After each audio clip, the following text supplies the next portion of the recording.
নাফরমানি এদেরকে অন্ধ বানায় দিছে, পাপ এদেরকে অন্ধ বানায় দিছে, হারাম চাহিদা তাদেরকে অন্ধ বানায় দিছে, অন্ধ বানায় দিছে। আল্লাহ তাআলা কোরআনুল কারীমের মধ্যে বলছে ওয়াত্তাবা হাওয়াহু ফামাসালুহু কামাসালিল কালব, সূরা আরাফের মধ্যে আছে। আল্লাহ বলে মনের চাহিদার যে অনুসরণ করে, হালাল হারাম মানে না, আল্লাহর বিধান রাসূলের বিধান মানে না, পাক নাফাক যার কাছে নাই, যার মনের চাহিদা শাহওয়াত এটাই যার জিন্দেগি, আল্লাহর কোরআনে আল্লাহ বলছে ফামাসালুহু কামাসালিল কালব, তার দৃষ্টান্ত, তার উদাহরণ কুত্তার মতো। ওর জিন্দেগি কুত্তার জিন্দেগি, কুত্তার জীবন, কুত্তার জীবন, কুত্তার জীবন, কুত্তার জিন্দেগি। ওই জিন্দেগি কুত্তার জিন্দেগি, নারী আসক্ত জিন্দেগি কুত্তার জিন্দেগি, মদে আসক্ত জিন্দেগি কুত্তার জিন্দেগি, হারামে আসক্ত জিন্দেগি কুত্তার জিন্দেগি, সেজদাবিহীন জিন্দেগি কুত্তার জিন্দেগি, আল্লাহ ভোলা জীবন কুকুরের জীবন, ইবাদত ভোলা জীবন কুকুরের জীবন বেটা, সেজদাবিহীন জীবন কুত্তার জীবন বেটা,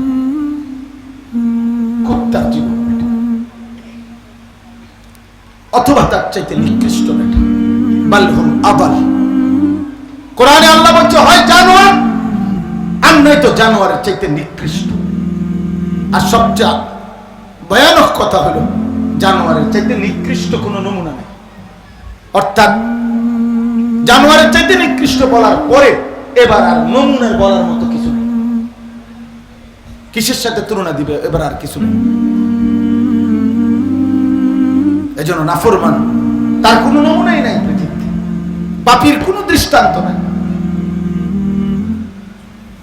পাপীর কোনো নমুনা নাই। আমরা বড় পেরেশানি নিয়ে বয়ান করি ভাই, দোস্ত সত্য কথা, হৃদয়ে অস্থিরতা নিয়ে বয়ান করি। ফালাউলা কানা মিনাল কুরুনি মিন ক্বাবলিকুম উলু বাকিয়াতিন ইয়ানহাউনা আনিল ফাসাদি ফিল আরদ। এই সূরা হুদের 91টি আয়াতে আযাবের বর্ণনা দিয়ে আল্লাহ তাআলা বলছেন, বন্ধু এই পাপ করতে করতে কখন আমি আযাব দিছি নবীজিকে আল্লাহ শুনাইছে। দোস্ত বিশ্বাস করেন, শেষ পর্যন্ত পরিস্থিতি এভাবে দাঁড়াইছে যে অল্প কয়টা উলু বাকিয়া, অল্প কয়জন মানুষও আর ওই জাতিতে বাকি ছিল না। অল্প কয়টা মানুষও যদি পাইতাম যারা আমার এই নাফরমান বান্দাদেরকে গুনাহ থেকে ফিরাইতেছে, চেষ্টা করতেছে সংশোধনের, ইসলাহের, এটাও যখন আর পাইলাম না, খোদার কসম আল্লাহ বলে দোস্ত আমি আর ওই জাতি রাখলাম না, শেষ করে দিছি। ওমা এটা কি ঘর, এই ঘরের বাপ, এই বেটা বাইচা আছে, তার ছেলে তার মেয়ে খোদার 365 দিনে একদিনও ফজরের নামাজ পড়ে না। এই নাফরমান পরিবার কেমনে বাইচা আছে? কয়দিন টিকবেন? কয়দিন টিকবেন? আল্লাহকে এত নারাজ করে কয়দিন টিকবেন বলেন নিয়ে? হ্যাঁ, বাফে বাফের সুবিধা মতো টেলিভিশন চায়, ফুতে ফুতের সুবিধার মতো মোবাইলে উলঙ্গ ছবি চায়, বেডি বেডির সুবিধা মতো বেপরদা, জিয়ে জিয়ের সুবিধা মতো হারাম প্রেম করতেছে, বা যাদের সুবিধা যার মিলাই নিতেছে। হ্যাঁ, বুড়া বিড়ি খায়, বুড়াও সাদোয়ানে বইয়া টেলিভিশনে নর্তকীর নাচ দেখে। বুড়া মানুষ 60 বছর 70 বছর, শরীরে কোনো টেম্পার নাই, কোনো দরকারও নাই। এই বুড়া মিয়া আর কিত্ত বেডি চায় কেন বলেন? 60 বছরের বুড়া মিয়া কি দেখে? হারাম তারে, গুনাহ তারে ছাড়তে দেয় না, নাফরমানি তারে ছাড়তে দেয় না, শয়তান তারে ছাড়তে দেয় না, ইবলিস তারে ছাড়তে দেয় না। 70 বছর এখনো সুদ খায়, 60 বছর এখনো গালি দেয়, এখনো নাজায়েজ ছবি দেখে, এখনো হারাম কিস্তির সাথে সম্পৃক্ত। নাউযুবিল্লাহ। আল্লাহ চিন্তার সময় হয় নাই? কবরের কথা মনে পড়ে নাই? এত কারো জানাজা পড়েন নাই আপনি? আমরা কিতাবে পড়ছি মৌত কি ইয়াদ, শেখুল হাদিস হযরত মাওলানা জাকারিয়া রাহমাতুল্লাহর কিতাব। ওই কিতাবের মধ্যে আছে এক বুজুর্গ তার খাদেম একসাথে দাঁড়াইয়া আছে রাস্তায়, তো সামনে দিয়ে লাশ যাইতেছে, জানাজার লাশ। তো ওই খাদেম নিজে নিজে বলতেছিল, আহারে কার জানি লাশ, কার জানি লাশ যায়। ওই কিতাবে লিখছে ওই বুজুর্গ তখন চোখের পানি ফেলে বলছে, হয় তোর লাশ নয় আমার লাশ। কার লাশ যায় কি আবার? কল্পনা কর নিজের লাশ, কল্পনা করো নিজের মৃত্যু, কল্পনা করো নিজের মৃত্যু। কারণ এই লাশ এরই পরবর্তী পরিণতি, এরই পরবর্তী নমুনা তো আমি নাকি।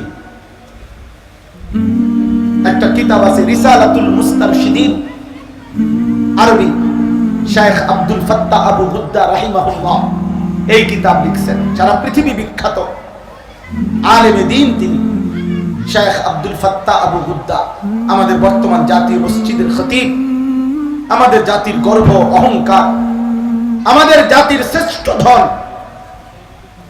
সারা পৃথিবী যাকে চিনে, যার ইলমকে কদর করে, আমাদের সেই জাতীয় খতিব আল্লামা আব্দুল মালিক হাফিজাহুল্লাহ, যার ছাত্র ওই শেখ আব্দুল ফাত্তাহ আবু গুদ্দা রাহমাতুল্লাহ শাগরিদ, আরবের বিখ্যাত আলেম ছিলেন তিনি। ওনার ওই কিতাবের শুরুতে আছে একটা লাইন আছে, কিতাবের প্রথম পৃষ্ঠায়, খালি একটা পৃষ্ঠার কোনায় শুধু একটা কথা লেখা আছে যে হযরত ওমর রাদিয়াল্লাহু তাআলা আনহু প্রতিদিন বলতেন একবার, কুল্লা ইয়াউমিন ইউকালু মাতা ফুলান মাতা ফুলান ওয়ালা বুদ্দা মিন ইয়াউমিন ইউকালু মাতা ওমর। পৃথিবীবাসী শুনো, প্রতিদিন এলান হয় আজ অমুকের মৃত্যু হলো, অমুকের মৃত্যু হলো।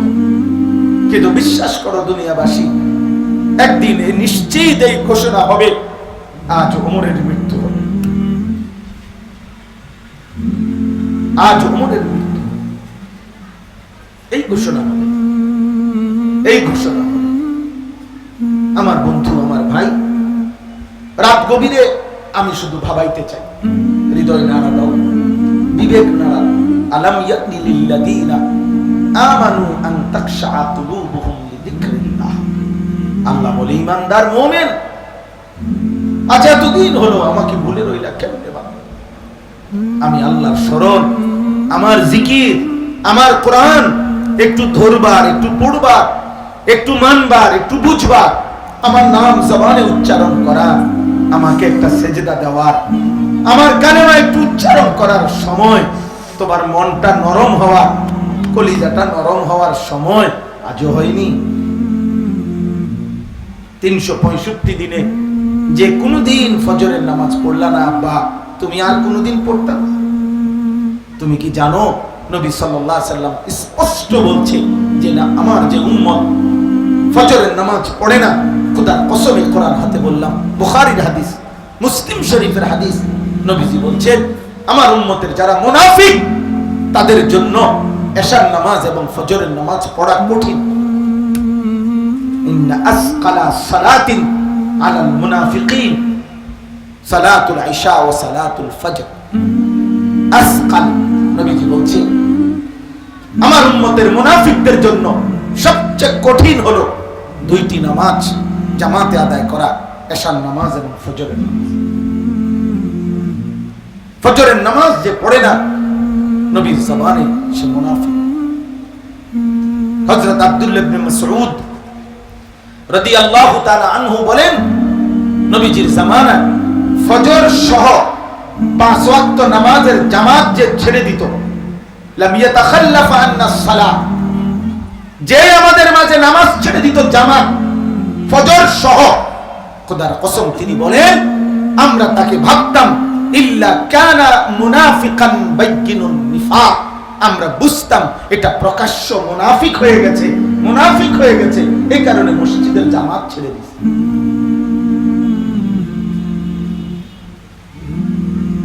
তাহলে কোন মুসলমান পরিচয় দেওয়ার পরেও মসজিদের নামাজের জামাত ছেড়ে দেওয়া, এটা কিসের প্রমাণ? বলেন না কিসের প্রমাণ? প্রকাশ্য মুনাফিক। প্রকাশ্য কি মুনাফিক? বাইয়িনুন নিফাক, অর্থ কি? বাইয়িন, প্রকাশ্য মুনাফিক।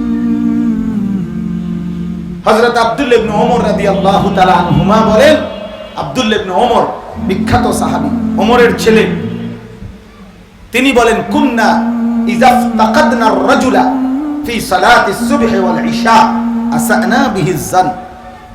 নবীজির জামানায় আমরা যদি কোনো মুসলমানকে ফজরের নামাজ এবং এশার নামাজে না পাইতাম, তিনি বলেন আমরা তাকে দুইটা বিষয় ধারণা করতাম, হাবাসাহু মারাদ আও মুনাফিকুন, হয়তো সে অসুস্থ আর নয়তো মুনাফিক।